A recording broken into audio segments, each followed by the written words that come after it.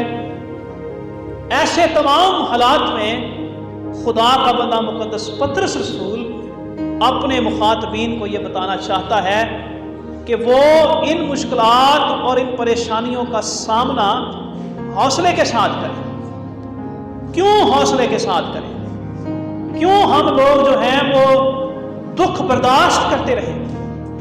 اس لیے کہ ہماری آنے والی زندگی جو ہے وہ خوبصورت سے خوبصورت ترین ہوگی۔ کل کے دن ہم ایک میموریل سروس کی عبادت میں تھے، بہت سے لوگ وہاں پر موجود بھی تھے، اور میں نے سیکھا اور بتانے کی کوشش کی کہ خدا کا بندہ مقدس پولس رسول اپنے عزیز شاگرد تموتھیوس کو نصیحت کرتا ہے۔ نصیحت کیا کر رہا ہے کہ یسوع مسیح کو یاد رکھ، جس کی خاطر میں بدکار کی طرح دکھ سہ رہا ہوں، میں قید کی حالت میں ہوں۔ بے شک خدا کا کلام قید نہیں ہے، لیکن میں کیوں دکھ سہ رہا ہوں؟ کیونکہ اگر ہم دکھ سہیں گے تو اپنے آسمانی باپ کے ساتھ بادشاہی بھی کریں گے۔ آج اگر ہم اس کے ساتھ مریں گے تو اس کے جلال میں ہم جئیں گے بھی۔ تو یہ ایک زندہ امید ہے، یہ ایک خوبصورت ایمان ہے جو ہمارے پاس موجود ہے۔ اور خداوند یسوع مسیح کے شاگرد جنہوں نے خداوند یسوع مسیح کو روبرو دیکھا، وہ اپنے مخاطبین کو یہ نصیحت کرتے ہیں کہ وہ اپنی زندگی کو اس امید کے ساتھ بسر کریں، دکھ برداشت کرنا پڑے دکھ برداشت کریں، آزمائشوں میں سے گزرنا پڑے ان میں حوصلے کے ساتھ گزریں، کیونکہ ہمارا اجر آسمان پر بہت بڑا ہے۔ اسی طرح سے میرے عزیزو، ہمیں اس معاشرے میں، اس بے دین زمانہ میں، اس برے جہان میں پاکیزگی کے ساتھ اپنی زندگی کو بسر کرنا ہے۔ کیوں؟ اس کی وجہ یہ ہے کہ ہماری منزل یہ زمین نہیں بلکہ ہماری منزل آسمان پر ہے۔ آج کے دن خدا کے مقدس کلام میں سے جو متن ہم نے پڑھا ہے، اس کا آغاز کن الفاظ کے ساتھ ہو رہا ہے؟ لکھا ہے، اس واسطے۔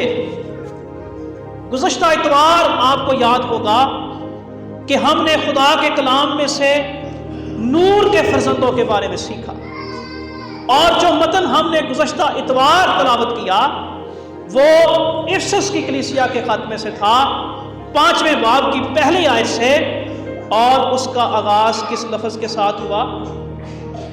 بس کے ساتھ۔ بس عزیز فرزندوں کی طرح خدا کی مانند بنو۔ اور میں نے یہ بتانے کی کوشش کی کہ یہ لفظ بس کیوں استعمال کیا گیا ہے، کیونکہ اس کا تعلق پچھلی آیت کے ساتھ ہے۔ اسی طرح سے خدا کا بندہ جب مقدس پطرس رسول یہاں پر یہ لفظ استعمال کر رہا ہے کہ اس واسطے، تو اس کا مطلب یہ ہے کہ اس کا تعلق بھی گزشتہ حصے کے ساتھ ہے۔ پہلے وہ کچھ بیان کر چکا ہے اور اس لیے کہہ رہا ہے کہ اس واسطے اپنی عقل کی کمر باندھ کر اور ہوشیار ہو کر اس فضل کی امید کا، اس فضل کی کامل امید رکھو جو یسوع مسیح کے ظہور کے وقت تم پر ہونے والا ہے۔ تو پھر ہمیں دیکھنا ہے کہ اس کے پیچھے کیا بات ہے۔ اس کے پیچھے ایک زندہ امید کا ذکر کیا گیا 3 آیت سے 5ویں آیت تک۔ اور زندہ امید کیا ہے؟ کہ ہماری جو میراث ہے، ہمارا جو خزانہ ہے، وہ ایک غیر فانی، بے داغ اور لازوال میراث ہے جو کہاں پر محفوظ ہے؟ آسمان پر۔ یعنی کہ ہمارا خزانہ آسمان پر ہے، ہماری میراث آسمان پر ہے، ہماری بادشاہی آسمان پر ہے۔ اس واسطے ہمیں اپنی عقل کی کمر باندھنا ہے۔ ہم اکثر گیت نمبر 240 گاتے ہیں، اس کی آخری جو حصہ ہے وہ بڑا خوبصورت ہے. خزانہ آسمان پر ہے ہمارا، ہم کو کیا کمی، ہم تلاشے زر میں عمر اپنی جو گوائے جس کا جی چلے. تو ہمارا خزانہ کہاں پر ہے؟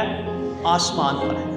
خداوند یسوع مسیح نے بھی فرمایا کہ اپنا مال زمین پر جمع نہ کرو بلکہ اپنا مال آسمان پر جمع کرو، کیونکہ جہاں تیرا مال ہے وہیں تیرا دل بھی لگا رہے گا. اس واسطے اپنی عقل کی کمر باندھ کر اور ہوشیار ہو کر اپنی زندگی کو بسر کرو، فضل کی امید رکھو. پطرس زور دیتا ہے کہ اس فضل کی امید رکھو جو یسوع مسیح کے ظہور کے وقت تم پر ہونے والا ہے. یسوع مسیح کی آمد کا یقین ایک ایسا محرک ہے جو ہمیں زندگی کے طوفانوں اور دکھوں کو برداشت کرنے کے قابل بنا دیتا ہے. اس دن کے لیے ہمیں اپنے آپ کو پاک اور تیار کرنا ہے.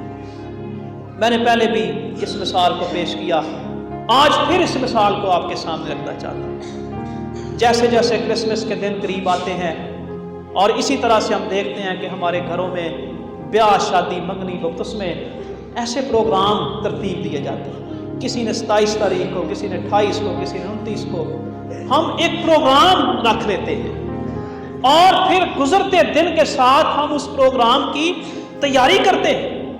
ہم اس کے لیے پیسے اکٹھے کرتے ہیں، کھانے کا انتظام کرتے ہیں، اچھے کپڑوں کا انتظام کرتے ہیں، کیونکہ ہمیں پتہ ہے کہ فلاں دن کو ہم نے یہ پروگرام کرنا ہے. اسی طرح سے میرے عزیزو، خداوند یسوع مسیح کا ظہور اور اس کی آمد جو ہے یہ خدا کے پروگرام میں شامل ہے اور ہمیں اس میں داخل ہونے کے لیے، اس میں جانے کے لیے ہر وقت اپنے آپ کو تیار رکھنے کی ضرورت ہے. تو خدا کا بندہ مقدس پطرس یہاں پر یہ بیان کر رہا ہے کہ اس فضل کی امید رکھو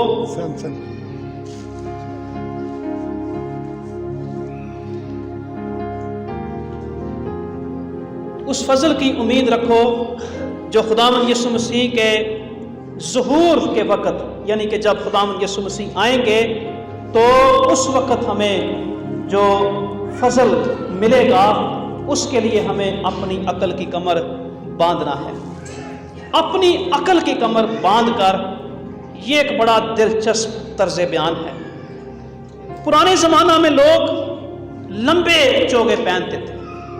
آپ نے اکثر دیکھا ہوگا کہ لمبے چوگے پہن کر لوگ اپنا گزر بسر کرتے تھے. ان کا لباس ایسا تھا اور جب ان کو تیز چلنا مقصود ہوتا تھا، ان کو کوئی کام کرنا ہوتا تھا تو وہ اپنے چوگے جو تھے وہ کمر پر باندھ لیتے تھے تاکہ ان کو چلنے میں مشکل نہ ہو سکے. اس کی ایک ہلکی سی جھلک ہمیں خروج کی کتاب کے 12ویں باب میں ملتی ہے، جہاں پر خدا اپنے بندہ موسیٰ کے ذریعہ سے ان کو فسا کھانے کے طریقے کے بارے میں بتاتا ہے. وہاں پر لکھا ہے کہ کمر باندھنا، اپنی لاٹھی اپنے ہاتھ میں لینا، اپنی جوتیاں پہنے رکھنا اور جلدی جلدی کھانا. ہمارا موضوع کیا ہے؟ کمر باندھنا. خدا اپنے لوگوں کو فسا کھانے کی جو ترتیب دے رہا تھا اس میں ایک بات کیا تھی کہ وہ کمر باندھے، یعنی کہ وہ چوکس اور ہوشیار ہو کر اپنی فسا کھائے. اسی طرح سے میرے عزیزو، جب خدا کا بندہ مقدس پطرس رسول عقل کی کمر باندھنے کی تلقین کرتا ہے تو اس کا مطلب یہ ہے کہ ہم مضبوط ہوں، منظم ہوں اور پریشانی اور گھبراہٹ میں ذہنی انتشار کا شکار نہ ہو جائیں. ذہنی مضبوطی کی اس حالت کی مزید حوصلہ افزائی لفظ ہوشیار سے بھی کی گئی کہ ہم ہوشیار ہو کر خداوند یسوع مسیح کی آمد کے دن کے لیے اپنے آپ کو تیار رکھیں. اس کے لیے ہم بڑی باتیں کر سکتے ہیں. خداوند یسوع مسیح نے فرمایا کہ جاگتے رہو، ہوشیار رہو، کیونکہ تم نہ اس دن کو جانتے ہو نہ اس گھڑی کو جانتے ہو. خداوند یسوع مسیح نے فرمایا کہ تمہاری کمریں کسی رہیں اور تمہارے چراغ جلتے رہیں. اس کا مقصد کیا تھا کہ تم اس دن کے لیے اپنے آپ کو تیار رکھو، اپنی عقل کی کمر باندھ کر ہوشیار ہو کر اپنی زندگی کو بسر کرو۔ جب ہم مکاشفہ کی کتاب میں پڑھتے ہیں تو لکھا ہے کہ تو جاگتا رہ، ہوشیار رہ، اگر تو جاگتا نہ رہے گا تو میں چور کی طرح آ جاؤں گا۔ اس کا ہرگز یہ مطلب نہیں کہ خدا نخواستہ یسوع مسیح کوئی چور ہے، لیکن ایک مثال پیش کی گئی ہے، ایک تشبیہ پیش کی گئی ہے کہ جس طرح سے چور چپکے سے آ جاتا ہے، تمہیں خبر بھی نہ ہوگی اور خداوند یسوع مسیح آ جائیں گے۔ اس لیے بات یہ ہے کہ اپنے آپ کو تیار رکھنا بڑا ضروری ہے۔ ہم ایک دن صبح کی عبادت میں بھی تھسلنیکے کی کلیسیا کے نام خاتمے سیکھ رہے تھے خداوند یسوع مسیح کی آمد کے دن کے بارے میں، اور میں نے بتانے کی کوشش کی کہ سب سے خوبصورت مثال، سب سے نزدیک ترین مثال خداوند یسوع مسیح کی وہ مثال ہے جو انہوں نے 10 کماریوں کی دی، جس میں 5 کماریوں کو بیوقوف کہا گیا اور 5 کماریوں کو عقل مند کہا گیا۔ معیار کیا تھا؟ کس معیار پر ان کو بیوقوف کا خطاب دے دیا گیا اور کس معیار پر ان کو عقل مند کہہ دیا گیا؟ معیار یہ تھا کہ ان کی تیاری، جو تیار تھی ان کے لیے کیا کہا گیا کہ یہ عقل مند ہے، اور جو تیاری ان کی مکمل نہیں تھی، مناسب تیاری نہیں تھی، ان کو کیا کہا گیا کہ یہ بیوقوف کماریاں ہیں۔ تو جب دلہا آیا، دلہے کی آمد کا وقت ہوا، تو ان کی مشلیں بھی بجھ گئیں اور ان کی مشلوں میں تیل بھی نہ تھا کہ وہ دلہے کا استقبال کر سکتی۔ تو اس لیے میرے عزیزو، پہلی بات جو آج کے دن ہمیں یاد رکھنی ہے، سیکھنی ہے کہ خداوند یسوع مسیح کی آمد کے لیے اپنے آپ کو تیار رکھیں، تمہاری کمریں کسی رہیں، تمہارے چراغ جلتے رہیں، اور تم روحانی طور پر ہوشیار اور بیدار ہو کر اپنی زندگی بسر کرو۔ دوسری بات فرما بردار ذہن کی بات ہے، آیت نمبر 14 سے آیت نمبر 16 تک۔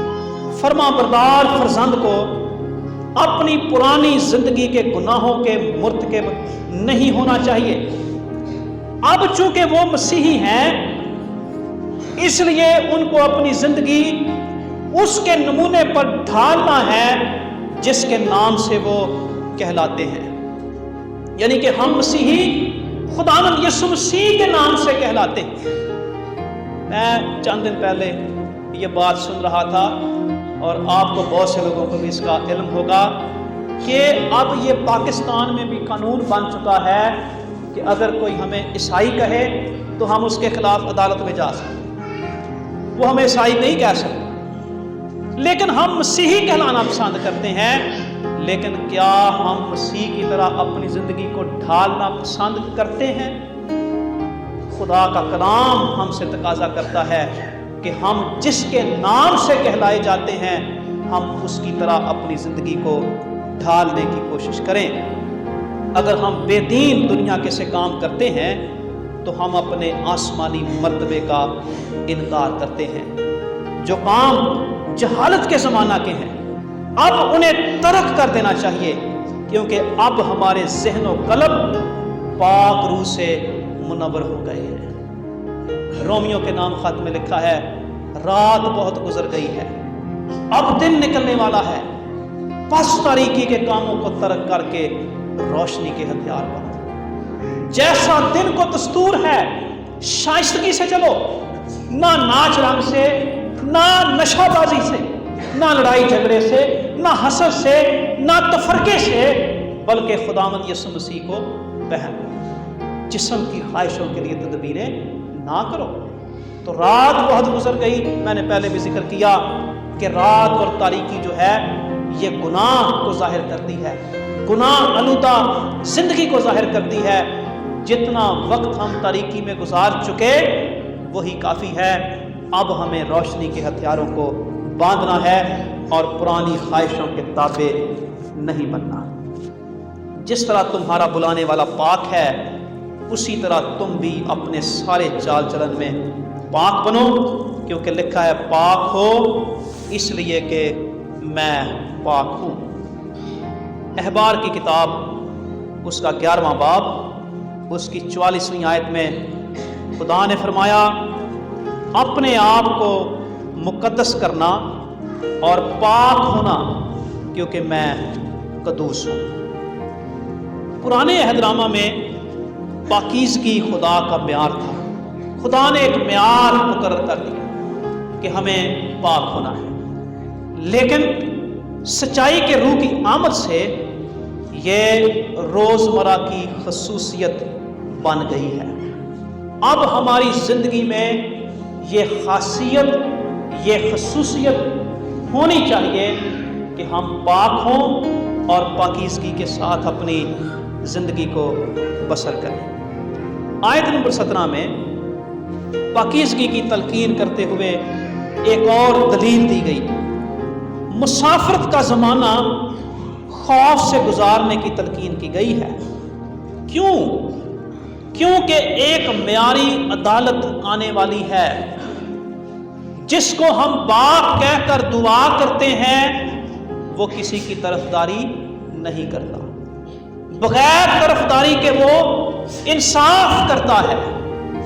اس معیاری عدالت میں کھڑے ہونے کے لیے ہمیں اپنی مسافرت کے زمانے کو خدا کے خوف میں بسر کرنا ہے۔ میرے عزیزو، اس معاشرے میں رہتے ہوئے خدا نخواستہ اگر ہمیں عدالت میں جانا پڑے تو ہم خوف کھاتے ہیں، گھبراتے ہیں، حالانکہ ہمیں یہ بھی پتہ ہے کہ اس دنیا میں معیاری عدالت نہیں ہے، لیکن وہ عدالت جو معیاری عدالت ہے، جس کا اصول ہی عدل اور انصاف ہے، اور جہاں پر کسی کی طرفداری نہیں ہوگی۔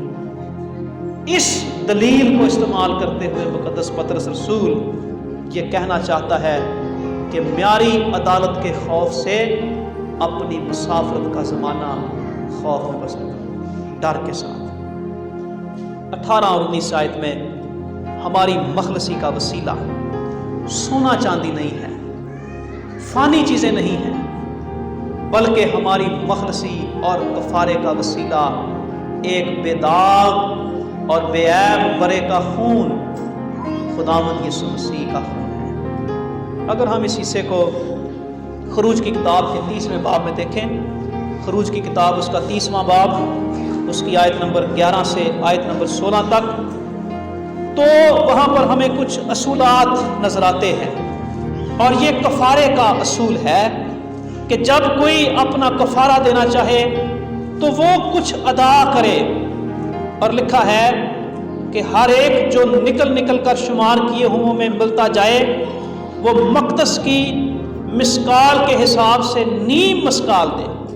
مسکال 20 جیرا کی ہوتی ہے، یہ نیم مسکال خداوند کے لیے نظر ہے۔ جتنے 20 برس کے ہیں یا اس سے زیادہ عمر کے نکل کر شمار کیے ہوں میں ملتے جائیں، ان میں سے ہر ایک خداوند کی نظر دے۔ جب تمہاری جانوں کے کفارے کے لیے خداوند کی نظر دی جائے تو دولت مند نیم مسکال سے زیادہ نہ دے اور نہ غریب اس سے کم دے۔ تو یہ کفارے کے لیے نقدی، سونا چاندی، روپیہ پیسہ، بھیڑ بکریاں، گائے بیل، ان کے چڑھاوے چڑھائے جاتے تھے۔ تو خدا کا بندہ مقدس پطرس کہتا ہے کہ ہماری مخلصی، ہماری خلاصی ان چیزوں کے ذریعہ سے نہیں ہوئی، بلکہ ہماری مخلصی کا وسیلہ کیا ہے؟ خدا کے کلام میں لکھا ہے کہ تمہاری خلاصی فانی چیزوں یعنی سونے چاندی کے ذریعہ سے نہیں ہوئی، بلکہ ایک بے عیب اور بے داغ برے یعنی مسیح کے بیش قیمت خون سے۔ اس کا علم تو بنائے عالم سے پیشتر سے تھا، مگر اس کا ظہور اخیر زمانہ میں تمہاری خاطر ہوا۔ مسیح یسوع کے بارے میں جو پیشین گوئیاں کی گئیں یہ بتاتی ہیں کہ اس کا علم تو بہت پہلے سے تھا۔ انبیاء، رسلا، خدا کے لوگ اس کے بارے میں پیشین گوئیاں کرتے رہے، لیکن اس کا ظہور اخیر زمانہ میں ہوا ہے۔ ہمارا ایمان اور امید خدا پر ہے، اور کس کے وسیلہ سے؟ خداوند یسوع مسیح کے وسیلہ سے۔ خداوند اس کلام کے وسیلہ سے ہم سب کو بڑی برکت دے. آمین. תלונה אני עכשיו, לא שיר צליין קדוש מואר, רק שיר שבור וקשה.